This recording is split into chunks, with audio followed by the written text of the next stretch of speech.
नमस्कार दोस्तों। मैं Amit Kumar Mahto, author, blogger and chartered wealth manager, Amit talk show के एस्पायर टू इंस्पायर के तीसरे एपिसोड में आप सबों का स्वागत करता हूं। दोस्तों, wish you a very happy Diwali.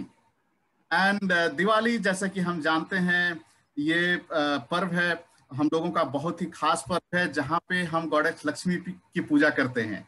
और इस खास दिन पे मैंने सोचा कि क्यों ना हम एक गृह लक्ष्मी को इनवाइट करें।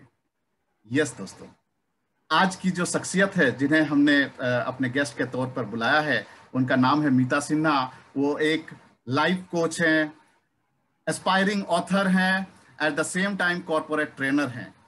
सो बिना विलंब किए मैं मीता जी का हमारे टॉक शो में स्वागत करता हूं। मीता जी, वेलकम।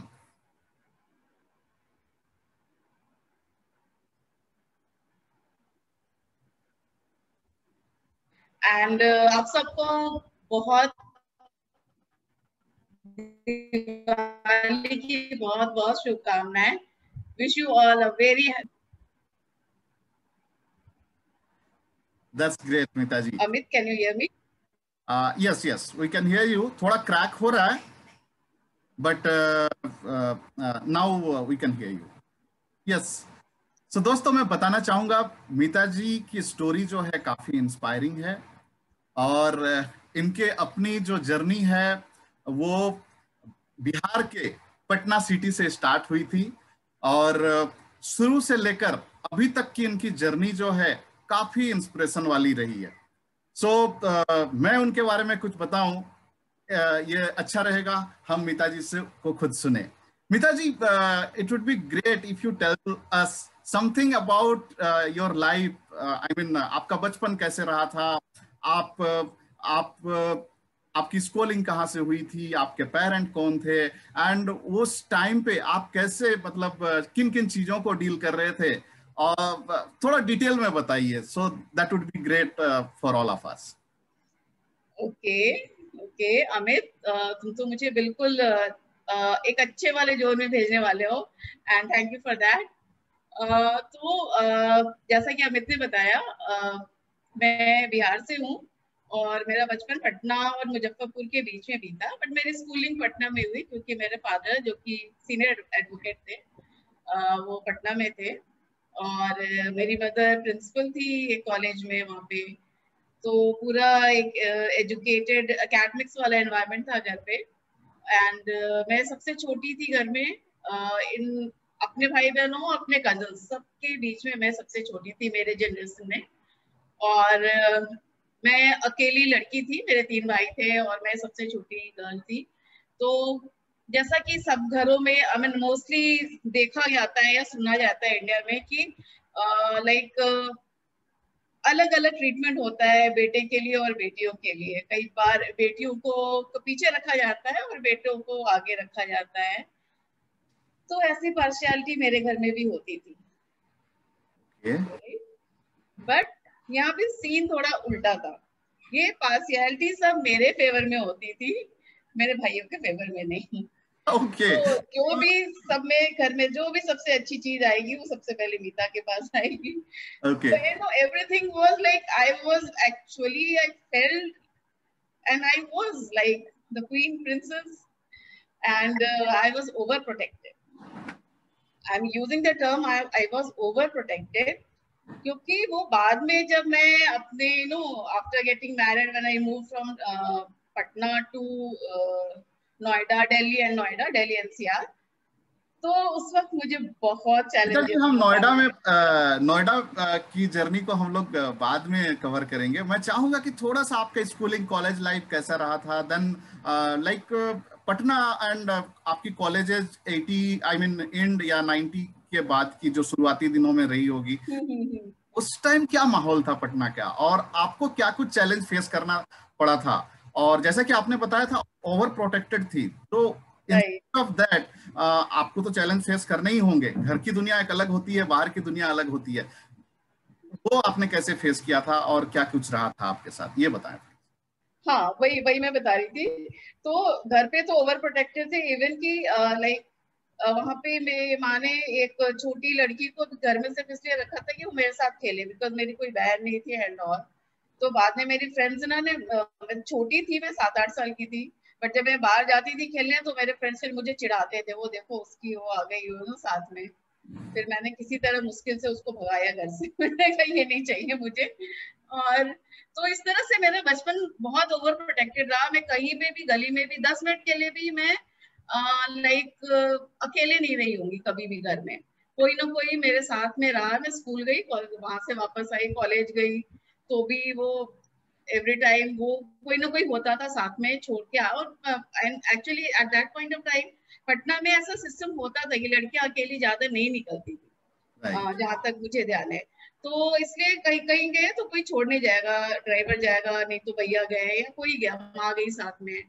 तो ऐसा बहुत ही ओवर प्रोटेक्टेड था। बट हाँ, मेरी और बहुत सारी फ्रेंड्स थी, कॉलेज में जब आए तो सब वो अकेले वो लोग जाते थे, मूवीज चले गए और, बट आई डिडंट गो। तो मुझे याद है एक बार मैंने I was in Patna women's college, तो सारी गर्ल्स ने मिलके एक मूवी देखने का प्रोग्राम बनाया था कॉलेज से। ओके। और तो मैंने भी बोली हाँ हाँ मैं जाऊंगी, बट घर में आके बिना माँ से पूछे तो कुछ करती नहीं थी। अफकोर्स वो तो करना ही है। तो माँ को बोला तो माँ ने कहा कि अच्छा मेरा भी मन था जाने का। और उसी दिन इवनिंग शो में माँ मुझे वो मूवी दिखा के आ गई, राइट। तो मैं चली गई, बट मेरे को ये बात समझ में आ गई कि my mother was being over protected. उनको लगा कि ठीक है उसको ये जाना तो मैं ही दिखा के आ जाती हूँ। तो मैंने वहां से ये लेसन समझ लिया कि माँ को ये चीज पसंद नहीं है कि मैं वैसे मतलब लड़कियों के साथ, because she didn't know. After becoming mother I could understand कि हमारा बच्चा जा रहा है, किसके साथ जा रहा है, कहाँ जा रहा है, that is very important. But मैंने वहां पे कोई उनको ये नहीं करा, बट मैंने वहां से ले लिया कि हाँ माँ को ये नहीं है। तो उसके बाद आगे मैंने आगे कोई प्रोग्राम ही नहीं बनाया किसी के साथ। तो मैं कॉलेज गई, घर आई, जो भी था हमारा वो फैमिली एंड फैमिली के साथ ही हमारा जो भी एंटरटेनमेंट होता था, और हमने बहुत एंजॉय किया है अपना सारा चाइल्डहुड। पहला वो कौन सा टाइम आया जहाँ पे आपने इस कवर को तोड़ा और एक स्टेप आगे लिया, और शायद आपके घर वालों को, स्पेशली आपके पेरेंट और आपके जो भाई लोग थे, आपसे बड़े लोग, भाई आपके भैया लोग थे, सो इट्स लाइक उनको लगा कि नहीं, मीता अब जो है बड़ी हो चुकी है एंड कॉन्फिडेंट है, इंडिपेंडेंट है, अब हमें मीता को लेकर डरने की जरूरत नहीं है। ये कब हुआ? कोई ऐसा इंसिडेंट आप शेयर करना चाहेंगे? राइट। जब मैं कॉलेज का हमारा पटना यूनिवर्सिटी में थी मैं, तो वहाँ पे उस समय बहुत एग्जाम्स बहुत लेट लेट होते थे। 2 साल 3 साल का कोर्स हमने 5 साल में करा, ऐसे करके एग्जाम्स होते थे लेट। तो उसी एक ब्रेक के बीच में मैंने कंप्यूटर, उस वक्त बिल्कुल न्यू न्यू आया था, तो मैंने कंप्यूटर प्रोग्रामिंग का कोर्स किया था। ये कब की बात है? ये 1991 की बात है। My God, right. 90s के टाइम पे बिल्कुल न्यू था, कंप्यूटर, बिल्कुल न्यू था, कंप्यूटर वाज देयर। राइट एकदम। तो और मुझे याद है सिंस या बोलिए। सो मैं बोल रहा था कि 90s के टाइम पे इट्स लाइक कंप्यूटर तो उस टाइम मतलब किसी अजूबे से कम नहीं था, और वो राइट पटना। सो उस टाइम पे आपने एक स्टेप आगे ले लिया था और कंप्यूटर कोर्स में अपने अपने आप को दाखिला कराया था, राइट? राइट। कंटिन्यू। तो पूरे बैच में मैं अकेली लड़की थी जो हाँ। और बट चूंकि मेरा मैथ्स में शुरू से इंटरेस्ट था और मुझे ये कोडिंग बहुत पसंद आ रहा था, तो मुझे याद है हमारा एक एग्जाम हुआ था। तो हमारा जो इंस्ट्रक्टर था ना, वो बहुत गुस्से में था, सबके नोट आंसर शीट्स लेके आया हुआ था, सबको दे रहा था 10, 2, 5 सबके सामने ऐसे ऐसे डाल रहा था। उसके पास एक लास्ट बची हुई थी और मैं बची हुई थी। लास्ट जो हाईएस्ट बताया था उसने 29 मार्क्स से 100 में। फिर वो बहुत गुस्से में आया और इतने जोर से उसने शीट मेरे टेबल पे पटकी, मैं तो डर गई कि क्या हो रहा है। और उसने उसके वर्ड्स ये थे, और इनको आया है 100। तो 100? या no no no 100 out of बिल्कुल। 100? या प्रोग्रामिंग था ना, तो right. प्रोग्रामिंग में इट इज लाइक मैथमेटिक्स ना, यू कैन गेट 100 आल्सो ना। तो दैट डे एंड उसके बाद तो वो वहां पे हमारा थियरी रूम अलग होता था, प्रैक्टिकल रूम अलग होता था। उसके बाद जब भी मैं प्रैक्टिकल के लिए जाती थी ना, तो सारे लड़कियों के इंस्टीट्यूट में लड़कियां थी ही नहीं, तो सारे लड़के ना वहां बैठ बैठ के मेरा टेस्ट ले रहे होते थे। वो कहीं से वो लेके आते थे, अच्छा इसका कर दीजिए, अच्छा इसका कर दीजिए प्रोग्रामिंग। और मुझे तो मजा आता था, मुझे समझ तो आ रहा था ये लोग मेरा टेस्ट ले रहे हैं, बट समहाउ वहां पे भी हो गया, वहां से मुझे बहुत सारे जॉब के ऑफर्स आए, बट देन फिर वही है, पापा माँ नहीं ठीक है कर लिया, अभी जॉब अब क्या करना, नहीं करना, नहीं करना है। बट मुझे करना था क्योंकि मुझे उसमें बहुत मजा आ रहा था, आई लिटरली एंजॉयिंग इट। तो फिर एक इंस्टीट्यूट था जहाँ पे मेरे पापा के फ्रेंड के सन थे, वो वहाँ पे पढ़ा रहे थे, एंड दया माया सर थे। तो and he was like young scientist award भी उनको मिला हुआ था by the then prime minister Mrs Indira Gandhi. तो उनसे मेरे पापा मिले, उन्होंने बोला अरे मीता ने कंप्यूटर किया, आप उसको मेरे यहाँ भेजिए, जरूरत है। तो पापा ने ना ऐसे मस्ती मस्ती में आके बोला अरे दया माया मिला था, उसने बोला था आने को, कल जाना है तो जा सकते हो। मैंने एक बात पकड़ ली पापा की, मैं चली। अगले दिन पापा बोले छोड़ो ना, क्या करना है, 9 to 6 कहाँ बैठोगे वहां पे एंड ऑल। मैंने कहा नहीं, अब आपने बोल दिया तो जाना है।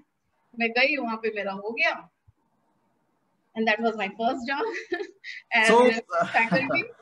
सो 90s के दौर पे जब कंप्यूटर लोगों के लिए अजूबा होता था, मीता जी आप मतलब अपने घर से तो डेफिनेटली पहली थी ही, उस इंस्टीट्यूट में आपके बैच में सिर्फ इकलौती लड़की थी जो कंप्यूटर प्रोग्राम सीख रही थी, और उसमें आपने टॉप किया। अब बाकी कॉम्पिटिटर जो लड़के कॉम्पिटिटर्स थे उनको बीट किया, और चूंकि काफी अच्छा किया, उसी टाइम आपको पहली जॉब भी मिली एज ए फैकल्टी की, कंप्यूटर फैकल्टी के सेम इंस्टीट्यूट में। सो ये जर्नी वहां से स्टार्ट होती है, राइट?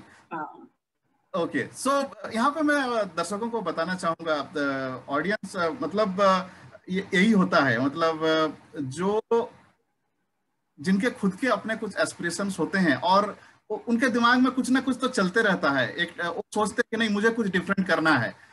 सो उनके लिए रास्ते ऑटोमेटिक खुल जाते हैं, जैसे कि हमने देखा मीता जी को कंप्यूटर वाला रास्ता मिल गया। और उस दौर में जहाँ पे पेरेंट, जैसे मीता जी ने बताया, उनके पेरेंट मतलब सीनियर एडवोकेट थे, मीता जी की माता जी स्कूल की प्रिंसिपल थी और घर की लाडली थी।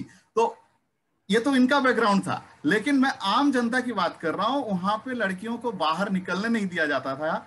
इनको फिर परमिशन भी मिला, और ओवर प्रोटेक्शन का जो एक कवर इनके ऊपर था, उनसे भी वो निकल के अब प्रोफेशनल फील्ड में एंट्री ले ली। So that's an amazing journey Meeta ji so far. और जैसा कि हम सब जानते हैं, उसके बाद की जो कहानी है, मीता जी एक्चुअली हर लड़की के साथ होता है, शादी के बाद ससुराल जाना पड़ता है, और मीता जी के साथ भी ऐसा हुआ। सो इन्होंने इनकी शादी के बाद जो एक मेजर जंप हुआ, पटना, ऑफ कोर्स वो कैपिटल था, लेकिन कंपैरिजन करें दिल्ली जैसा शहर का तो मतलब वो बहुत ही छोटा शहर है उस हिसाब से। सो पटना से दिल्ली, नोएडा इनको मूव करना पड़ा। मीता जी, अब आप नोएडा वाली जर्नी बताएं कि उसके बाद शादी के बाद नॉर्मली आप कितने भी इंडिपेंडेंट रहे, घर की लाडली रहे, और आप जॉब करती हूँ क्या करती हूँ मतलब नहीं, लेकिन घर में तो बहू बहू ही होती है, राइट? सो उसके बाद क्या कुछ हुआ, और आपकी जर्नी वहां पे फिर प्रोफेशनल वर्ल्ड में फिर अगेन कैसे रही, और या बेटर होगा आप खुद हमें बताएं। हाँ हाँ अमित, जैसे तुमने बोला बहू बहू ही होती है, बट मेरे लिए बहू एज बहू में जब तक थी मेरे पेरेंट इन लॉ के पास, मुझे कोई फर्क नहीं पड़ा था कि जैसे मैं पटना में थी मैं बिल्कुल वैसे ही वहां पे भी थी उनके साथ में जब तक थी, राइट।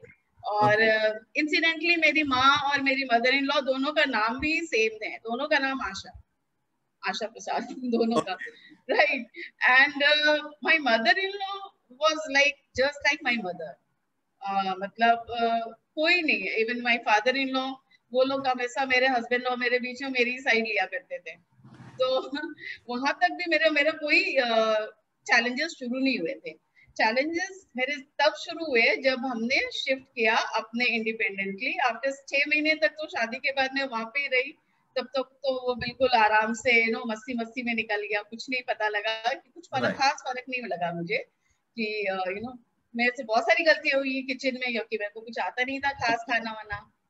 तो बट मेरी मदर इन लॉ तो बस बिल्कुल ऐसे स्माइल करके और इतने अच्छे से कभी कुछ उन्होंने उन चीजों के लिए बोला नहीं, बल्कि उन्होंने मुझे सिखाया। और मेरे फादर इन लॉ भी कई बार आते थे ऑफिस से, और मुझे लगता था नहीं मम्मी को मैं हेल्प करूँ किचन में, तो तो मुझे याद है ना, मैं उनको बोलती थी अच्छा लाइए आटा मैं गूंद देती हूँ, क्योंकि ये आसान है, इसमें कुछ कोई वैसा टेक्निकलिटी खास नहीं है उसमें। बहुत सारे मैंने वेस्टेज किए हैं वहाँ पे। तो एक बार आए मेरे फादर इन लॉ आए ऑफिस से, उन्होंने मुझे किचन में देखा और वो एकदम से गुस्सा आ गया। उन्होंने कहा अपने घर में ये कुछ नहीं करती थी, उसको यहाँ इतना काम करना पड़ रहा है। तो वो एक ना बहुत मोरल सपोर्ट था मेरे लिए, ये इन दोनों लोगों का, मतलब इतना अच्छे से वेलकम करा था। एंड वो बहुत ही एक अच्छी वाली मेमोरी है मेरे मदर इन लॉ की, जो कि अब नहीं है हमारे साथ में, और पापा तो हैं अभी भी। तो बहुत ही अच्छा वहाँ मेरा शुरू हुआ, जो मुझे वो हुआ जब मैं शिफ्ट हुई अपने घर में अपने हस्बैंड के साथ, नोएडा शिफ्ट हुए। वहां पे चूंकि वो बिल्कुल उस वक्त नोएडा बहुत अपकमिंग ही था, तो वहां पे शुरू के 2 महीने तो मुझे कोई मेड नहीं मिली थी। और क्योंकि वहां पे कोई था ही नहीं, लोग प्लस ना सब डरा देते थे, क्योंकि वहां पे बहुत क्राइम हो रहा था उसके पहले। 1992 93 में हम शिफ्ट हो गए थे नोएडा में, तो क्राइम्स बहुत थे। तो मेरे हस्बैंड ही बोलते थे यहाँ किसी से बात मत करना, और उनका चूंकि कंस्ट्रक्शन में थे तो वो उनका टाइमिंग्स बहुत 8 बजे सुबह गए फिर रात में आए 7 8 ऐसे होता था। तो मैं ना बस दरवाजा बंद करके अंदर ही रहती, इतना डर लगता था मुझे। प्लस काम वाली नहीं मिली थी, तो सारा काम जो मैंने करा। और 1 महीने के बाद मैं पटना गई थी वापस, मेरे ब्रदर का एंगेजमेंट था। स्टेशन पे उतरी मैं, और भैया मुझे लेने आए थे। मैं देख रही हूँ वो सामने से आ रहे हैं, और मुझे देख के ना वो आगे चले गए। मैं कहा ये क्या है, मैं कहा भैया है क्या, अरे तुम हो। उन्होंने मुझे पहचाना नहीं था, मैं इतनी पतली हो गई थी घर के काम कर करके, क्योंकि पहले कभी कुछ किया नहीं था। अभी फिर से लॉकडाउन में सबने करा है तो तो ये मेरा वहां पे जर्नी, मेरे चैलेंजेस तब शुरू हुए थे। ये जो ओवर प्रोटेक्टेड, मुझे तब लगने लगा कि इतना ओवर प्रोटेक्टेड अगर मैं नहीं रहती तो शायद मेरे लिए आसान हो जाता नोएडा में इनिशियली एडजस्ट करना। बट या समहाउ कर लिया, सब अच्छे से ही हो गया। सो मीता, फिर आपका प्रोफेशनल जर्नी कब चालू हुआ? लाइक शादी के कितने दिन या शादी के बाद करा तुरंत था, मेरी, या फिर आपको थोड़ा सा स्ट्रगल करना पड़ा था, नहीं मैं कुछ करना चाहती हूँ? नहीं नहीं नहीं, मेरे पास किसी तरह का कोई प्रेशर नहीं था। If you want you can do. But initially तो जैसे मैंने बोला, मैं हाउस होल्ड इसमें मैं I wanted to do give my 100%, तो मैं उसमें लगी रही। फिर मेरी डॉटर हो गई, तो सर मेरी डॉटर जब 1.5 ईयर ओल्ड थी ना, उस वक्त तक मेरा वापस वो आने लगा था कि अब मेरे को अब नहीं रहा जा रहा है। तो बट मैं उसको छोड़ के भी नहीं जाना चाहती थी। राइट। तो मैंने ना कोचिंग इंस्टीट्यूट में ज्वाइन करा। इकोनॉमिक्स टीचर्स की बहुत जरूरत रहती है, अभी भी रहती है तो चूंकि इकोनॉमिक्स मेरा सब्जेक्ट था, तो वहां मैंने कोचिंग इंस्टीट्यूट में करना शुरू किया। एक दो बैचेस वहां पे किए, फिर बाद में मैंने घर पे ही करना शुरू कर दिया, क्योंकि वहां पे फिर डॉटर छोटी थी, उसको लेके जाओ, फिर वो बहुत प्रॉब्लम होती थी। तो घर पे वो अपना आराम से खेल रही है, और मेरी क्लासेस घर पे ही चलने लगी। So this right. Is how मेरा वहां से वो चालू हो गया, जो कि सो चल रहा है। यहाँ पे हम अपने ऑडियंस व्यूअर्स को हम बोलना चाहेंगे, स्पेशली जो वर्किंग वुमेन, वो काफी अच्छे से रिलेट कर पा रहे होंगे मीता जी के स्टोरी से कि किस तरीके से उन्हें दिक्कत होती है। और तो सेम दिक्कतों का सामना मीता जी को भी करना पड़ा था।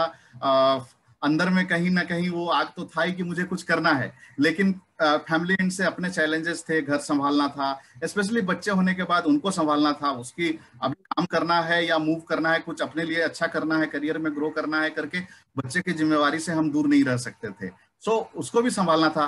तो इसके लिए इन्होंने एक बीच का रास्ता निकाला, जहाँ पे बगल में लाइक कोई इंस्टीट्यूट ज्वाइन कर लिया, एट द सेम टाइम घर पे ही, क्योंकि इकोनॉमिक्स में इन्होंने मास्टर कर रखा है और उसकी डिमांड भी काफी ज्यादा थी, तो उन्होंने इस तरीके से अपने जर्नी को आगे बढ़ाया।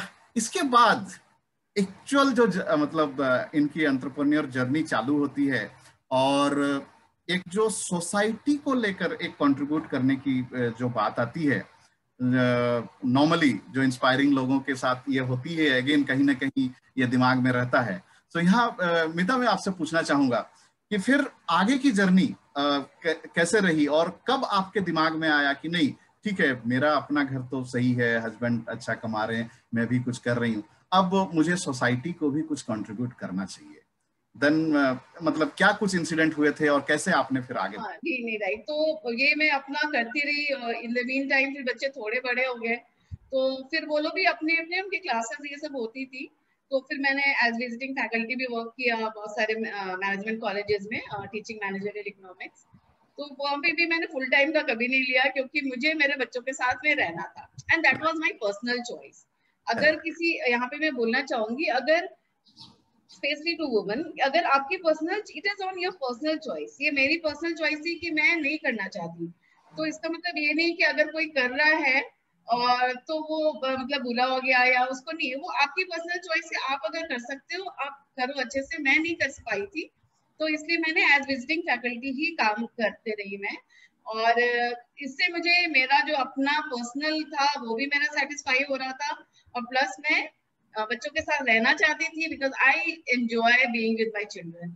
और छोटे में थे तब भी मैं बहुत एंजॉय करती थी, तो मैं उनके साथ भी रहना चाहती थी, राइट। तो फिर जब ये बड़े हो गए थोड़े, तो चूंकि मेरे माँ पापा वो दोनों ही हमेशा सोसाइटी के लिए कुछ ना कुछ करते हैं, हर किसी के वो हेल्प करते होते थे, तो वो चूंकि देखा हुआ था बचपन से, तो जब मुझे मेरी एक फ्रेंड ने मुझे इंट्रोड्यूस कराया था लायनस क्लब से, तो मुझे बहुत अच्छा लगा, तो मैंने उनको ज्वाइन करा। और फिर वहाँ पे बहुत सारे प्रोजेक्ट्स होते हैं जहाँ पे हम लोग अंडर प्रिविलेज चिल्ड्रन से मिलते हैं, उनके लिए प्रोजेक्ट्स करते हैं, सिलाई जहाँ पे वोकेशनल सिखाया जाता है। So that was a beautiful journey, and that is an integral part of my self, जो कि अभी मैं मुंबई में आने के बाद मिस करती हूँ, but still I am connected with my club in Noida. तो वहां भी बहुत अच्छा था, मैं 2 बार अपने क्लब की प्रेसिडेंट भी थी। और हमने ओल्ड एज होम्स में हमने बहुत प्रोजेक्ट किए, क्योंकि मुझे घर के, चूंकि जैसे मैंने बताया मैं घर में सबसे छोटी थी, तो मुझे घर अपने फैमिली के सारे बड़ों से बहुत प्यार मिला।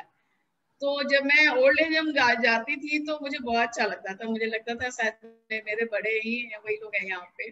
तो वहाँ पे हमने बहुत सारे प्रोजेक्ट किए, जैसे कि लाइक दिवाली पे, होली हमने वहाँ पे जाके उनके साथ मनाया, उनके लिए कुछ एंटरटेनमेंट प्रोग्राम्स किए, दिवाली पे रंगोली बनाई, पूरा डेकोरेट किया। और उसमें जब मेरे बच्चे छोटे थे और हमारे दूसरे क्लब मेंबर्स के बच्चे थे, उनको भी लेके जाते थे हम लोग, कि मुझे लगा कि शायद इनको भी वो चाहिए, देखेंगे तभी तो उनको भी समझ में आएगा कि ये क्या है, मतलब क्या है, और इनको भी कुछ करने के, उनमें जब जब तक देखेंगे नहीं पेरेंट्स को ना, तब तक उनको समझ नहीं आएगा। क्योंकि आजकल बच्चे, हमारी गलती है एज पेरेंट, कि हम उनको बहुत ही मटेरियलिस्टिक साइड में लेके जा रहे हैं, अच्छा तुमको ये चाहिए, तुमको वो चाहिए। तो शायद तो वो हमारा एक इनिशिएटिव था, तो हमारे सारे क्लब के जितने मेंबर्स थे, सबके बच्चों को भी हम लोग वहाँ लेके जाते थे। और वहां पे जब मैं आ रही थी एक बार, मेरी बेटी ने एक बार ऐसे कहा मुझे, वहां से आई थी ना, वो बहुत ही डिस्टर्ब हो गई थी, ओके 7-8 साल की होगी। तो उससे एक दिन अचानक से कहती है, मम्मी तुम मत घबराना। मैंने कहा क्या हुआ? मैं क्यों घबराऊंगी? नहीं तुम मत घबराना, तुमको ना ओल्ड एज होम में जाने की जरूरत नहीं पड़ेगी, तुमको नहीं जाने देंगे हम लोग। Okay He was just 7-8 years old, तो वो थॉट, हमने उसको बोला भी नहीं था कि इनके पेरेंट्स मतलब बच्चे, बच्चे बहुत लोगों के जरूरी नहीं है। आई न्यू वन पर्सन जो कि वहाँ बहुत एंजॉय करती थी, हमारी मेरी माँ की फ्रेंड थी, और वो वहाँ पे गई तो वो किसी और रीजन से थी वहाँ पे ओल्ड एज होम में, but then she had her life there. तो ओल्ड एज होम में जाके मतलब सबके साथ बुरा ही नहीं होता है, बट वो उसका परसेप्शन था। तो ये इफेक्ट तो करता है बच्चों पे भी। और हम लोगों ने जब मैं प्रेसिडेंट थी, तो एक प्रोजेक्ट और किया था, जिसमें हमने music and dance and art competition रखा था, तो जिसमें प्रिविलेज बच्चे भी थे और अंडर प्रिविलेज बच्चे भी थे। ओके तो जितने प्रिविलेज बच्चे थे, मतलब हम लोग के बच्चे, अपने बच्चे थे, और फिर दूसरे हमारे सोसाइटी के और दूसरे लोग के बच्चे ने भी पार्टिसिपेट किया था। राइट तो उन लोगों से हमने कुछ एंट्री चार्ज रखी थी, जो भी आया था वो हमने, वो जो अंडर प्रिविलेज बच्चे आए थे उन सबको राइट हमने उसके उनको हमने कुछ दिया था, गिफ्ट करा था। काफी पुरानी बात होगी, एग्जैक्टली नहीं याद है क्या करा था हमने। और ये भी सबको बहुत अच्छा लगा था, क्योंकि मैंने सोसाइटी में actually we wanted to put this value in our children, कि वो लोग भी टैलेंटेड हैं, तो ऐसा नहीं सोचना चाहिए, ये डिवाइड नहीं रहना चाहिए। सो दिस इज हाउ, अभी बहुत सारे, तो दैट लायनस क्लब बहुत क्लोज है मेरे हार्ट के, और हमारी क्लब के एक मेंबर हैं। अच्छा मैं 2 सेकंड एक सेकंड बोलना चाहूंगी। संगीता चैटर्जी हमारे लायनस क्लब की एक मेंबर हैं, और उन्होंने आई थिंक 2006 या 7 से उनके बेसमेंट में जगह दे रखी है, जहाँ पे अंडर प्रिविलेज बच्चों के लिए स्कूल चलता है, और उनको हर तरह के कंप्यूटर सिखाया, मैथ्स की अलग से ट्यूशन लगाई, तो बहुत काम होता है वहाँ पे, और बहुत वो से खुशी मिलती है हमें। तो हाँ, अब बोलो क्या बोल रहे थे। तो बेसिकली जब आप सोसाइटी के लिए, दूसरों के लिए कुछ करते हो, तो नेचुरली उसमें जो खुशी मिलती है उसको मतलब शब्दों में बयान करना मुश्किल है। And ji, it's really inspiring, जैसा कि आपने बताया। एंड यस, इसमें आपके माता पिता का बहुत बड़ा रोल था। देन शादी के बाद डेफिनेटली आपके हस्बैंड का भी काफी जबरदस्त सपोर्ट रहा था, जिसके वजह से प्लस आपका अपना इंटरेस्ट, बिकॉज सी लोगों के पास सपोर्ट तो रहता है, लेकिन खुद का अगर इंटरेस्ट ना हो तो वो इंसान आगे कुछ नहीं कर पाता है। तो ये इन सब के बाद, सपोर्ट तो अपनी जगह पे, इन सब के बाद आपकी अपनी इंटरेस्ट और जो एस्पिरेशंस थे कि नहीं मुझे कुछ करना है, और जैसा कि आपने बताया कि आपने अपने माता पिता को देखा था कि वो सोसाइटी के लिए इतना कुछ कंट्रीब्यूट करते रहे थे, तो उसमें अजय लाइनस एंड चूंकि आपने अच्छा काम किया तो एक नहीं बल्कि 2 बार आपको लायंस क्लब के प्रेसिडेंट भी बनाया गया, और जिसमें आपने underprivileged as well as old age homes के लिए काफी सारा प्रोजेक्ट किया। So that's really amazing and inspiring Meeta ji. Meeta ji, मैं बोलना चाहूंगा कि आप एक अच्छी बेटी तो हैं ही आज भी, एक अच्छी वाइफ एज वेल एज एक अच्छी माँ का भी बहुत जबरदस्त रोल अदा कर रही हैं अभी भी। और उसी में हम अब आपसे आगे सुनना चाहेंगे कि आपकी 2 बेटियां हैं, राइट? सो आज की डेट में आपकी दोनों बेटियां क्या कर रही हैं? उनको आपने कैसे डायरेक्शन दिया, या आपने उनकी परवरिश कैसे की? हाँ, ये इंटरेस्टिंग है for parents, specially for parents, right. क्योंकि मेरी छोटी बेटी ने मुझसे कहा था, मैं पेरेंटिंग इसमें इसलिए एरेना में इसलिए आई, पेरेंटिंग कोचिंग के और काउंसलिंग के, क्योंकि मेरी छोटी बेटी ने मेरे को बोला, मम्मी तुमको ना पेरेंटिंग करवाना चाहिए, तुमको पेरेंटिंग के वर्कशॉप्स करने चाहिए, उनके प्रोग्राम्स करने चाहिए। तो अभी उसने क्यों बोला होगा मैं बताती हूँ। तो मेरे दोनों बच्चे, जैसा मैंने बताया, हम लोग सब एकेडमिक बैकग्राउंड से हैं। मेरे हस्बैंड भी सिविल इंजीनियर थे, एंड डिस्टिंक्शन के साथ उन्होंने अपना इंजीनियरिंग कोर्स कंप्लीट किया था, और सारे इंजीनियर्स हैं, डॉक्टर्स हैं। मेरी मदर भी प्रिंसिपल थी कॉलेज में। तो हम सब एकेडमिक बैकग्राउंड वाले, बट मेरे दोनों बच्चे पता नहीं कहाँ से, वो दोनों एकेडमिक से उनका नाता नहीं है। ऑफ कोर्स अगर मैं एक पेरेंट जैसे नॉर्मल पेरेंट होता है, अगर मैं उनको पुश करती तो वो कर ही लेते, यू नो। लेकिन मैंने और मेरे हस्बैंड दोनों ने, हमने उनको पुश नहीं किया कि भाई मैं इंजीनियर हूँ तो तुमको भी इंजीनियर ही बनना पड़ेगा। हमारे फैमिली में सब, लाइक मेरे ब्रदर के सारे बच्चे सब इंजीनियरिंग कर रहा है, सबने सारे इंजीनियर्स हैं। तो अभी क्या होगा, वो इंजीनियर बन गया, तुम नहीं बन पाओगे। तो ऐसा क्या होता है ना, पेरेंट्स के ऊपर प्रेशर रहता है कि भाई दूसरे क्या कहेंगे। तो ये सोच के जो पेरेंट्स हैं वो बच्चों को पुश करते हैं। अगर वो थोड़ा सा उसमें जाएंगे जो हमने किया कि तो बेसिकली हमने देखा है पेरेंट को, या हम अपने माता पिता या पड़ोसियों को भी हमने कई बार देखा, अपने आसपास का माहौल जो हम देखते हैं उसमें हमने मोस्टली ये देखा है कि या तो पेरेंट जो होते हैं वो चाहते हैं कि उनके बच्चे भी वो हो जाएं, या कुछ पेरेंट जो अपने लाइफ में सक्सेस नहीं पाए रहते हैं, उनकी इच्छा होती है कि जो हम नहीं कर पाए मेरे बच्चे करें। ठीक है, तो में कहीं ना कहीं वो अपने बच्चों के ऊपर एक प्रेशर बनाने लगते हैं, उन्हें एक एक्स्ट्रा पुश देते हैं, जो कि कई बार तो बच्चे झेल लेते हैं और कुछ बच्चे झेल भी नहीं पाते। इसका हमें गलत रिजल्ट्स देखने को मिलता है, राइट? बहुत बहुत। आपने ऐसा कुछ भी नहीं किया, पूरी आप लोगों की मतलब फैमिली की अगर बात करें आपके एंड में, देन आपके हस्बैंड के एंड से भी, इट्स लाइक पूरा एजुकेशन वाला माहौल था, मतलब हर कोई राइट। एजुकेटेड थे। लेकिन जब बात बच्चों की आई और आपने देखा कि शायद उनका एजुकेशन पे बहुत ज्यादा इंटरेस्ट नहीं है, तो आपने उन्हें फ्रीडम दिया। मैंने उनको इस फील्ड में भी जाने के लिए नहीं बोला, बट राइट। आई सॉ कि वो खुश होते। जैसे मेरी छोटी बेटी, वो डांस करके खुश होती है, ओके। राइट। और बड़ी वाली है, उसको आर्ट में उसको इंटरेस्ट था। कितने सारे कोर्सेज उसने ज्वाइन करे होंगे, लेकिन घूम फिर के वो फाइन आर्ट्स एंड उस पे आ जाती थी, राइट। और वो मैथ्स में भी अच्छी थी। तो फिर हमारा था कि चलो, चूंकि मेरे हस्बैंड सिविल इंजीनियर थे तो फील्ड भी वही था, तो लगा कि अच्छा ठीक है, आर्किटेक्चर कर लेगी तो इसके लिए अच्छा होगा। बट 12th के बाद उसने बोला मेरे को, फॉर्म्स वॉर्म सारे फिल कर दिए, सारे आर्किटेक्चर कॉलेजेस के, और जो उसका होता है एंट्रेंस वाला। उसके बाद उसने बोला मम्मी मुझे ना आर्किटेक्चर नहीं करना है, मेरे को फाइन आर्ट्स करना है, या मेरे को एनआईडी या एनआईएफटी में मेरे को जाना है। तो चूंकि उसने कोई तैयारी नहीं की थी, तो उसने बोला अभी इस साल मैं ले लूंगी फाइन आर्ट्स में एग्जाम एडमिशन, नेक्स्ट ईयर तैयारी करके मैं एनआईएफटी और एनआईडी का मैं दूंगी।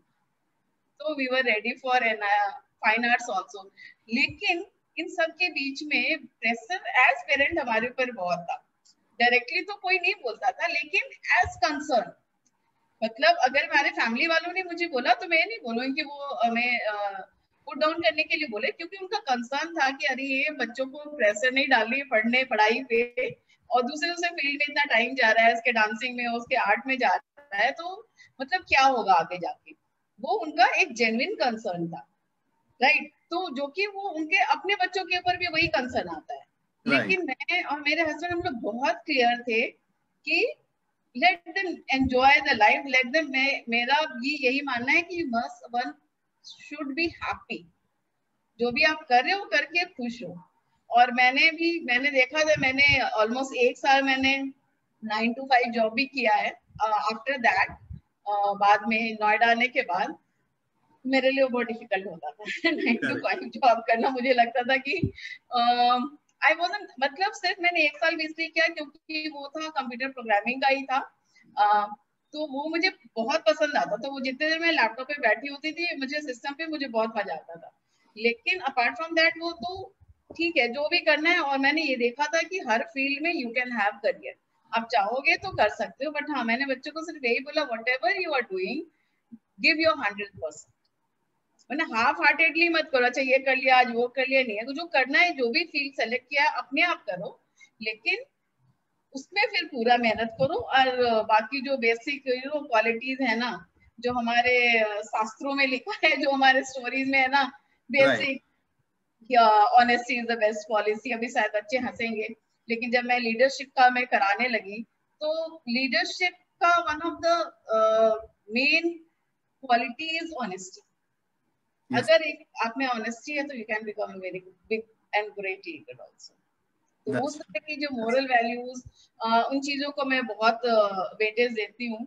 सो आई वांट कि मेरे बच्चे भी उन चीजों को फॉलो करें। एंड टिल डेट अभी दोनों सही कर रहे हैं, और दोनों अपने अपने फील्ड में अभी सेटल्ड हैं, और दे आर हैप्पी। तो मिता जी, मैं यहाँ आपको रोक रहा हूँ। आप खुद थ्रू आउट अपने लाइफ में इंडिपेंडेंट रही, और आपने अपने बच्चों में भी उस चीज को मतलब एक तरीके से पुटअप किया, उनको फ्रीडम दिया, और उनको वो करने दिया जो वो करना चाहती थी। हम जानना चाहेंगे कि उसका रिजल्ट आज के डेट में क्या है। आपकी दोनों बेटियां अभी क्या कर रही हैं? दोनों बेटियां अपने अपनी फील्ड में हैं, and they have established themselves, right. और जैसे बड़ी बेटी फाइन आर्ट्स, उसने निफ्ट से, लेकिन उसका फर्स्ट ईयर में ही उसका निफ्ट में ऑटोमेटिक अपने आप ही हो गया था अच्छे रैंकिंग के साथ। तो उसको 1 साल फाइन आर्ट्स करने की जरूरत नहीं पड़ी, तो निफ्ट में कर लिया। निफ्ट से ग्रेजुएट होके अभी वो यहाँ पे एड फिल्म्स में as production designer, art director जैसा काम कर रही है वो। And she is very happy. साथ ही वो इंटीरियर्स का भी काम करती है अपना पर्सनल इस पे एज फ्रीलांसर। तो शी इज हैप्पी। जो उसको पसंद है, उसको आर्ट करना, चीजें जगह सजाना, तो वो वही काम वो कर रही है, तो वो खुश है। एंड पैसे तो आ ही जाते हैं, अगर आप मेहनत करते हो हर फील्ड में you can earn money, right. तो similarly my younger daughter, she was all into dancing, और उसको छोटे से ही था कि उसको टीवी में आना है। मतलब ओके। जब वो 1.5-2 साल की थी ना, उसको पता नहीं क्या एक दिन वो टीवी के पीछे गिर गई, तो मैंने काफी इसको कट भी आ गया था यहाँ पे। तो जब शांत वांत हुई, मैंने बाद में पूछा तो वहां क्या करने गई, मतलब वहां तो उसका कोई टॉय नहीं था, कुछ भी नहीं था, और वो टीवी था उसके साथ में, सोफा था, और उसके बीच में वो जाके गिर गई थी। तो उसने बोला मुझे उसके अंदर आना था, ओह माय गॉड। टीवी के अंदर जाना था। अच्छा, टीवी के अंदर आना था, लाइक तो उसको लगा शायद इस टीवी में ना उधर से पीछे से आते, तो 1.5-2 साल की थी वो। तो वो उसको तब से था कि उसको टीवी पे आना है। तो ओके। फिर वही, फिर मेरे एक स्टूडेंट थी जो, जैसे मैं बताया घर पे मैं पढ़ाती थी, तो वो कर रही थी साथ में वो किसी न्यूज चैनल पे एंकर भी थी। तो उसने एक दिन टीवी पे देख लिया उसको, तो कहती अरे जब चारू दीदी आ सकती है तो मैं भी आ सकती हूँ। तो ये तब तक वो 6-7 साल की हो गई थी तब ओके। की बात है। तो लेकिन उसके दिमाग में फोकस में था उसको कि टीवी पे आना है उसको, बट डांसिंग, वो डांसिंग खुश होती थी इसलिए करती थी। और फिर उसका एक डांस इंडिया डांस करके शो आता है जी टीवी पे, तो she was selected in that. और जब उसका प्रोमो चल रहा था, मैंने पहली बार टीवी पे जब उसका प्रोमो देखा ना, तो मुझे वही टाइम याद आया जब वो टीवी के पीछे गिर गई थी। मैंने कहा फाइनली श्रुति टीवी के अंदर घुस गई। क्या बात है, वेरी तो ये, इंटरेस्टिंग एंड इंस्पायरिंग। यस। और ये चीज मैंने उससे सीखी। आई टेल यू, सारे एज पेरेंट हम लोग सिखाते हैं, बोलते हैं बच्चों को हमने सिखाया एंड ऑल, बट राइट। ये चीज मैंने उससे सीखा कि इफ यू वांट समथिंग और उसके बारे में सोचते रहो, उस डायरेक्शन में करते रहो, तो you will certainly get it. Very true, I very learn it from. Fantastic.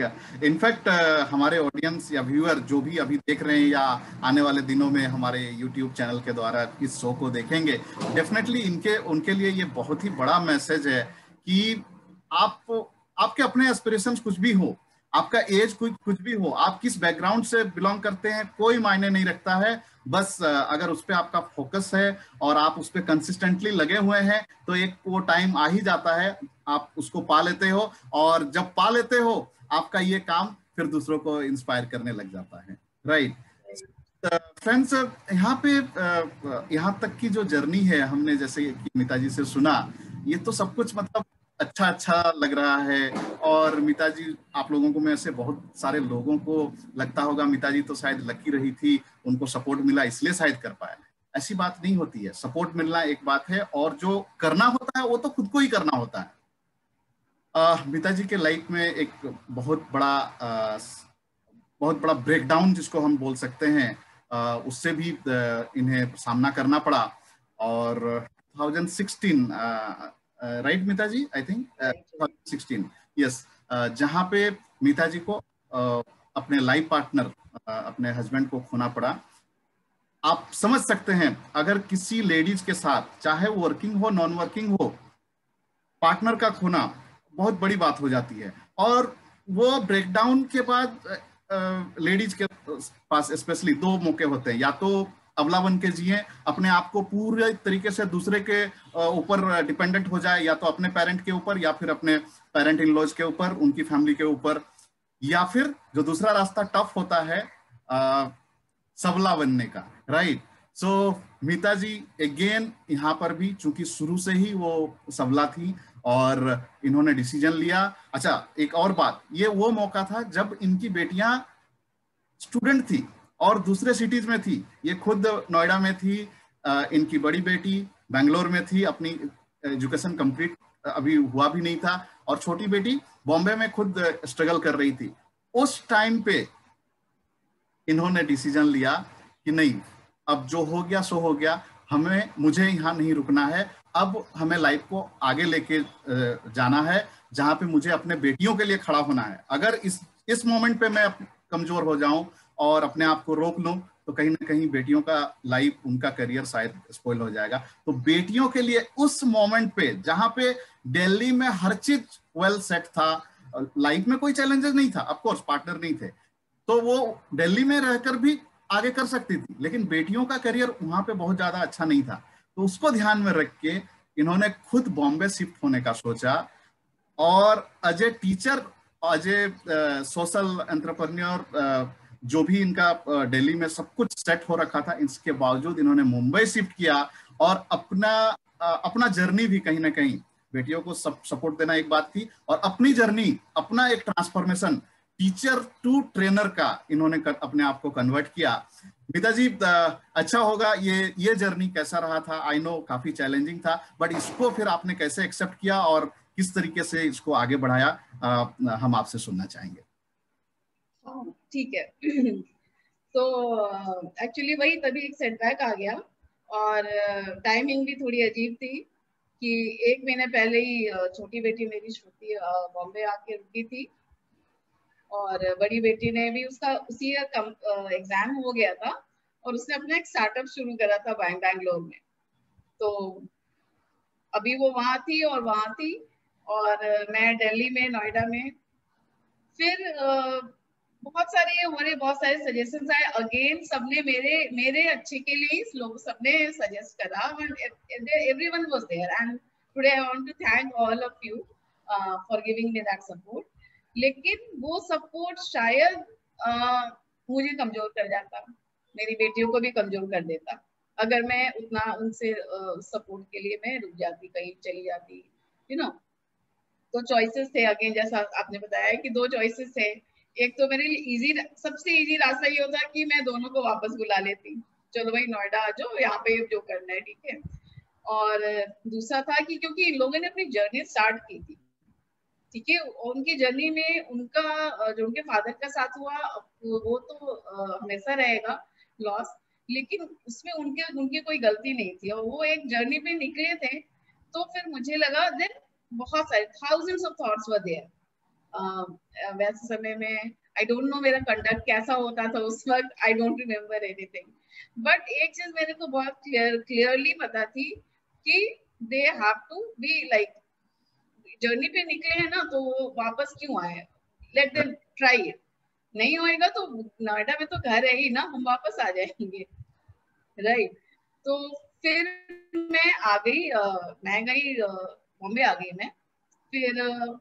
फिर मैंने बड़ी वाली को, फिर बहुत मुश्किल हो रही थी, कभी किसी की तबीयत खराब, और वो ना 3 जगह करना बहुत डिफिकल्ट हो रहा था। तो फाइनली मैंने बड़ी वाली को भी बोला कि तुम वहां का बंद करके आ जाओ, whatever you want to do Bombay में ही करो। तो वो भी आ गई मेरे कहने पे। फर्स्ट 6 मंथ जब मेरी एल्डर वन वापस आई है बैंगलोर से, कुछ भी नहीं था उसके पास करने को, it was very difficult for her. छोटी वाली कुछ कुछ तो कर रही थी, लेकिन बड़ी वाली के पास बिकॉज उसका कोई कांटेक्ट नहीं था यहाँ पे, और कॉलेज उसने वहां पे किया है, तो इसका काम यहाँ पे बहुत मुश्किल हो रही थी।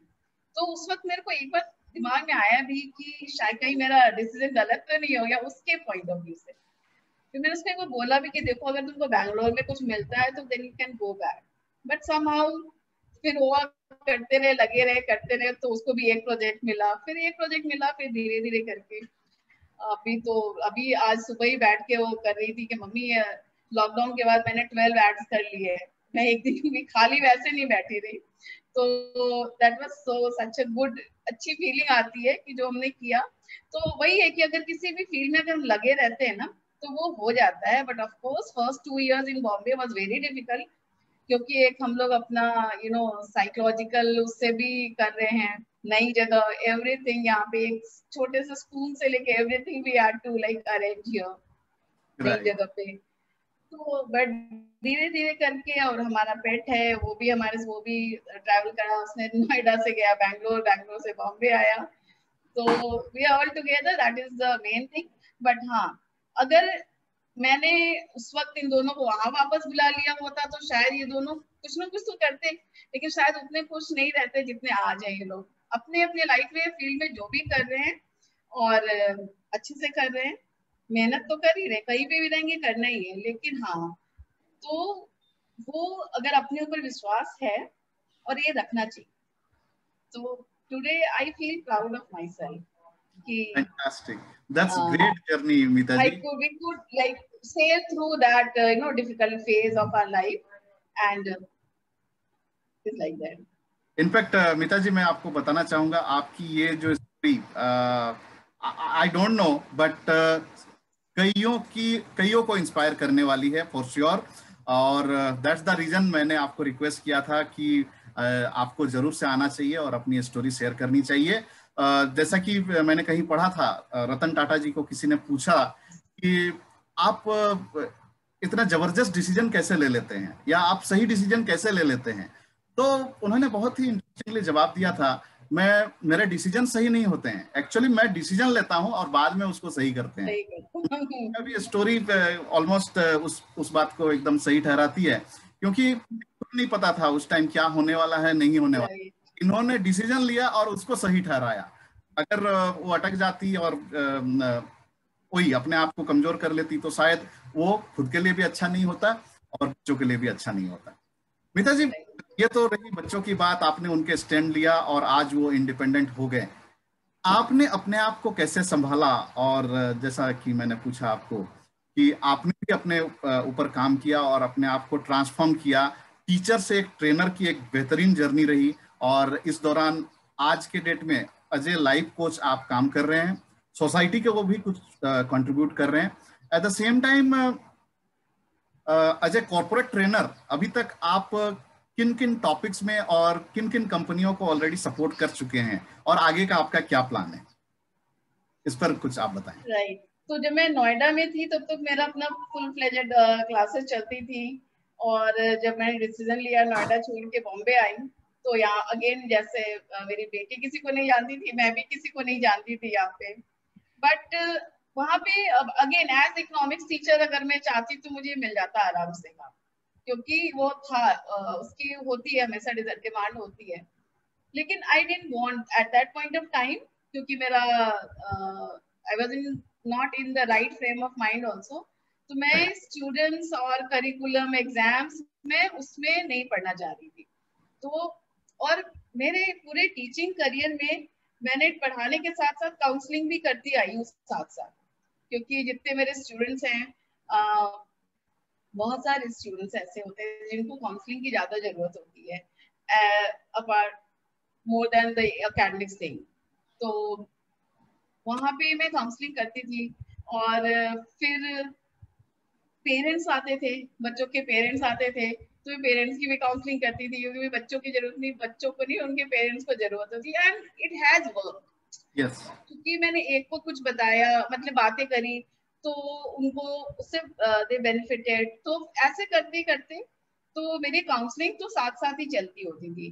तो इसलिए मैं आई वांटेड टू चेंज। तो इसी बीच मैंने एक ट्रेनर प्रोग्राम अटेंड किया, जहाँ पे आप भी थे मेरे साथ में, तो जहाँ पे हम आपसे कनेक्ट हुए, तो वहां पे किया मैंने। तो एक वो और कॉन्फिडेंस आया, तो उसके बाद फिर मैंने चेंज कर लिया from teaching teaching to counselling training. And training. Okay. तो काउंसलिंग तो मेरे साथ से था, और अभी मैंने सर्टिफाइड कोच एंड काउंसलर भी हूँ। तो and I am very happy, because जब लोगों की लाइफ में चेंजेस आता है ना, उनके चेहरे पे जो खुशी आती है ना, उससे जो खुशी आपको मिलती है उससे बड़ी कोई चीज नहीं हो सकती। So that is very very important, and that makes me happy. तो और मैं एज कॉर्पोरेट ट्रेनर मैंने लीडरशिप पे लिया है, सेशंस लिए हैं, public speaking, communication skills, team building, anchor management. मेरा एक प्रोग्राम है जो कि बहुत लोगों को उससे बेनिफिट मिला है। एंकर मैनेजमेंट, पब्लिक स्पीकिंग पे का भी बहुत बेनिफिट मिलता है लोगों को। तो इन सारे प्रोग्राम्स में मैंने काम किया, and I am very happy doing all this. और अभी मैंने एक प्रोग्राम लॉन्च किया है स्पोकन इंग्लिश का। वो इसलिए मैंने लॉन्च किया क्योंकि मैं I am trained by British Council. उनका मैंने टाइम्स ऑफ इंडिया का एक CSR प्रोजेक्ट किया था, तो उसमें we got training by the British Council. तो वहां तो मैंने वॉलंटियर ही किया था सिर्फ। तो जब मैं बॉम्बे आई तो मैंने यहाँ पे एक स्पोकन इंग्लिश का एक इंस्टीट्यूट है, तो वहाँ पे एज फैकल्टी मैंने ज्वाइन करा था, क्योंकि मैं खाली तो बैठ नहीं सकती। तो वही बच्चे अपने अपना काम करें, बट मुझे कुछ ना कुछ तो चाहिए, तो इनिशियली मैंने वो ज्वाइन करा था। क्योंकि मुझे ये भी देखना था कि यहाँ पे ज्यादातर मराठी स्पीकिंग लोग आएंगे तो मैं करा पाऊंगी या नहीं करा पाऊंगी, बट दैट वेंट वेल। तो लेकिन इस पूरे इसमें मैंने देखा, क्योंकि मेरी जो स्टूडेंट्स के साथ थाउजेंड्स ऑफ स्टूडेंट्स को मैंने डील करा है, इतने सारे जो कि प्रोजेक्ट्स के थ्रू हम लोग इतने सारे स्कूल्स कॉलेजेस में गए। अभी मैं टेक महिंद्रा का एक CSR प्रोजेक्ट करती हूँ, जिसमें ITI कॉलेजेस में जाते हैं हम उनको इंटरव्यू एम्प्लॉयबिलिटी स्किल्स का ट्रेनिंग देने। तो हर जगह मैंने ये देखा कि इंग्लिश स्पीकिंग जो है वो बहुत बड़ा हर्डल हो जाता है लोगों की सक्सेस में, इंडिया में खासकर।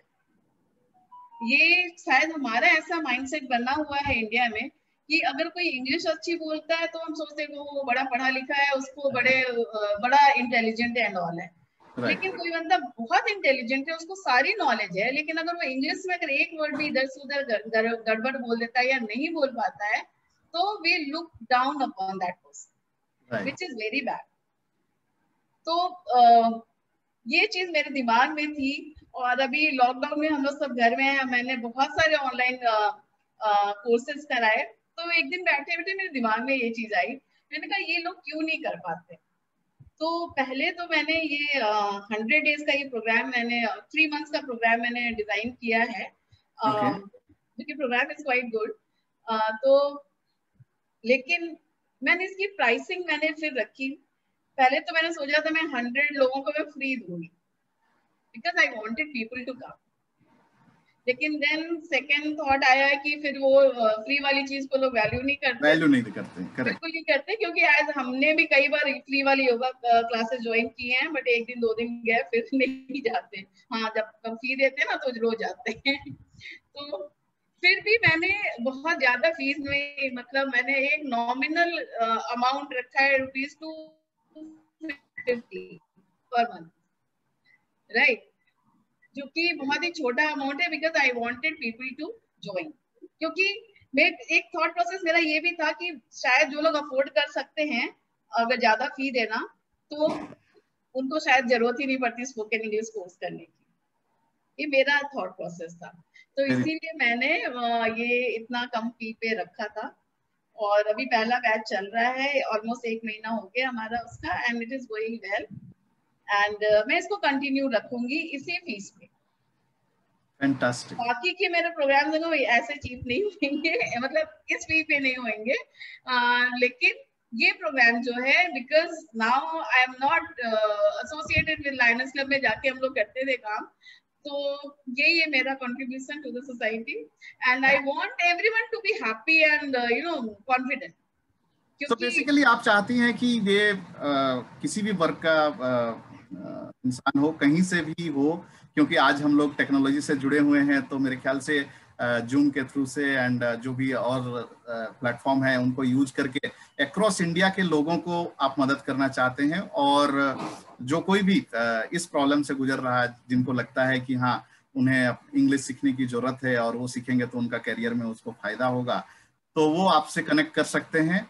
और आई थिंक ये बहुत बड़ा रीजन है जिसके लिए आपने बहुत ही लो कॉस्ट रखा है। So again it's a great I mean amazing thing Meeta ji कि आपने ये इनिशिएटिव लिया और आप 100 ऑफ लोगों को ऑलरेडी आपने हेल्प कर चुके हैं, और जैसा कि आपने बताया ये कंटिन्यू रहेगा। तो एक बार मैं फिर से मीता जी आपको थैंक्स बोलना चाहूंगा। हम लोग ऑलमोस्ट एंड पे आ चुके हैं, हमारे आज के टॉक शो का टाइम ऑलमोस्ट ओवर होने वाला है। So end of the session, मतलब ऑलमोस्ट एंड पे, कोई स्पेशल मैसेज आप किसी खास वर्ग को या कुछ भी आप बोलना चाहते हैं तो प्लीज। हाँ जरूर, क्योंकि मेरा जैसे मैंने बोला, मैं चाहती हूँ कि हर कोई कॉन्फिडेंट रहे, और जो लाइफ में जो भी प्रॉब्लम्स आती हैं उसको ये सोच के उसको हैंडल करे कि every problem has a solution. ये मेरा हमेशा का ये मंत्रा रहे। 2-3 सेंटेंसेस हैं मेरे जो मेरे को हेल्प करते हैं अपने प्रॉब्लम्स या किसी भी ऑब्स्टिकल को बाहर आने में। तो सबसे पहली बात, हमेशा कोई भी प्रॉब्लम है ना, तो always remember every problem has a solution. ये नहीं, और एक रास्ता नहीं चला तो हम कुछ दूसरा रास्ता निकाल सकते हैं, राइट। तो हमेशा ये सोचना चाहिए कि प्रॉब्लम आ गया तो उससे हमको हार के, डर के, घबरा के बैठ नहीं जाना चाहिए। हमको देखना चाहिए कि ओके ये सिचुएशन है, अब इसको मैं कैसे हैंडल करूँ, और आप सोचेंगे तो आपको 1000 रास्ते नजर आएंगे। तो यू मस्ट, एक चीज ये, और दूसरा खुद पे विश्वास रखना बहुत जरूरी है। एक सेंटेंस है जो मैं हमेशा, एक नहीं बल्कि 2 सेंटेंसेस है मेरे जो मैं हमेशा अपने हर क्लास में बोलती हूँ। ये क्लास नहीं बट फिर भी मैं ये बोलना चाहूंगी, that is tell yourself that I am the best. क्या बात है। Everyone should tell himself or herself that I am the best, but always remember when you say I am the best, others are no less. क्या बात है।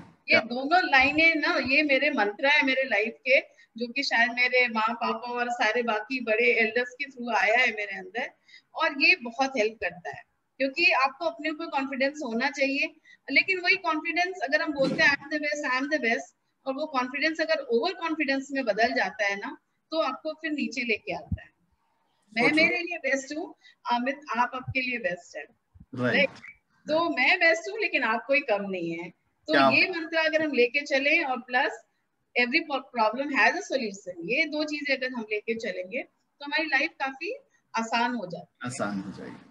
सो true, that's great Meeta ji. And yes, मैं viewers को बोलना चाहूँगा, मीता जी की story काफ़ी लंबी जर्नी रही है, और इनकी स्टोरी से एक स्टूडेंट भी लेसन ले सकता है, एक पेरेंट भी लेसन ले सकता है, एक बिजनेस वुमन या बिजनेसमैन भी लेसन ले सकता है, एक और अल्टीमेटली जो हर किसी को होना ही चाहिए कि सोसाइटी को एक अपने एंड से गिविंग होना ही चाहिए, वापस लौटाने की जरूरत है, क्योंकि आज के डेट में हम जो कुछ भी हैं उसमें हमारी सोसाइटी का बहुत बड़ा रोल है।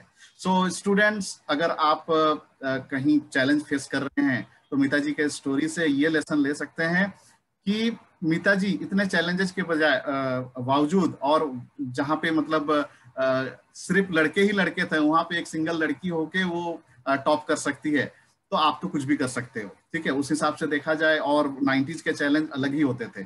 सो स्पेशली लड़कियां और या लड़के, जो भी, आप कहीं से भी अपने को कम समझते हो तो कम समझने की जरूरत नहीं है, you are the best, right? That is one thing. Second thing, parent को मैं बोलना चाहूंगा, अगर आपको लगता है कि आपका बच्चा कमजोर है, अच्छा नहीं कर पा रहा, तो थोड़ा उनके साथ टाइम दें, आप जानने की कोशिश करें कि बेसिकली वो करना क्या चाहता है या चाहती है, उनको फ्रीडम दे, और उनको freedom they, eight the same time नजर भी रखें कि वो गलत दिशा में तो नहीं जा रहा। एंड उसके बाद जब आप फ्रीडम देंगे, उनके साथ खड़े रहेंगे, तो एक टाइम आएगा आपके बच्चे जरूर आपका नाम करेंगे। एंड तीसरा, इन सब के बाद अगर आपके साथ कुछ मिसहैपनिंग हो जाती है, किसी के साथ भी, जेंट्स लेडीज कोई भी हो सकते हैं, स्पेशली लेडीज को मैं बोलना चाहूंगा, आप सुपर पावर हैं, आप अबला नहीं हैं, आप मानिए भी मत। अगर आपको कोई बोलता भी है आप क्या करोगे, क्या आप कुछ भी कर सकते हो। मीता जी बहुत बड़ी मीता जी का स्टोरी से हमें बहुत बड़ा लेसन मिला, और किस तरीके से उन्होंने अपने आप को एक सबला के तौर पे सोसाइटी के सामने लेके आया, अपने लिए तो स्टैंड ली ही, अपने बच्चों के लिए स्टैंड ली, एट द सेम टाइम आज लोगों को इंस्पायर कर रही है। एंड लास्टली, यस, अपने लिए तो हर कोई करता है, हमें इस सोसाइटी से जो कुछ भी मिला है, जितना कुछ भी हो सकता है, हमें किसी भी फॉर्म में हमें वापस करने की जरूरत है। और अगेन, सिचुएशन कुछ भी हो, टाइम कैसा भी हो, अभी तो ये प्रॉब्लम है, वो प्रॉब्लम है, हम कुछ नहीं कर सकता, ऐसा कुछ नहीं होता है। जैसा कि मीता जी ने बताया, इस लॉकडाउन में जब लोग घर से बाहर भी नहीं जा सकते हैं, उन्होंने घर पे रह के सोसाइटी को कंट्रीब्यूट करने का सोच लिया, इन्होंने टेक्नोलॉजी से अपने आप को जोड़ लिया, और टेक्नोलॉजी के द्वारा ऐसे लोग जिनको लगता है कि इंग्लिश एक बहुत बड़ा चैलेंज है, उनके लिए कोर्स इजाद कर लिया, और उनको वेरी नॉमिनल कॉस्ट, एक्चुअली वो कॉस्ट है ही नहीं, हम मानेंगे नॉमिनल कॉस्ट में, जिससे कि हर कोई कवर कर पाए, इस चीज का अवेल कर पाए, इस फैसिलिटी को। सो लोग इसका फायदा उठा रहे हैं। So that's really amazing. Thank you so much Meeta ji for taking out time, आपने समय निकाला और हमारे शो में आए। आई एम श्योर कि आपकी स्टोरी से बहुत सारे लोग इंस्पायर होने वाले हैं। So thank you so much. Thank you ma'am, yes to your show. Thank you. And thank you audience, thank you viewers for giving us so much of love and care. सो मैं चाहूंगा कि ये प्यार आप लोगों का और ब्लेसिंग्स हमारे ऊपर बना रहे। हम नेक्स्ट संडे को एक और amazing aspire to inspire journey के साथ फिर से मिलेंगे। Thank you so much and happy Diwali to all of you. Thank you. Happy Diwali.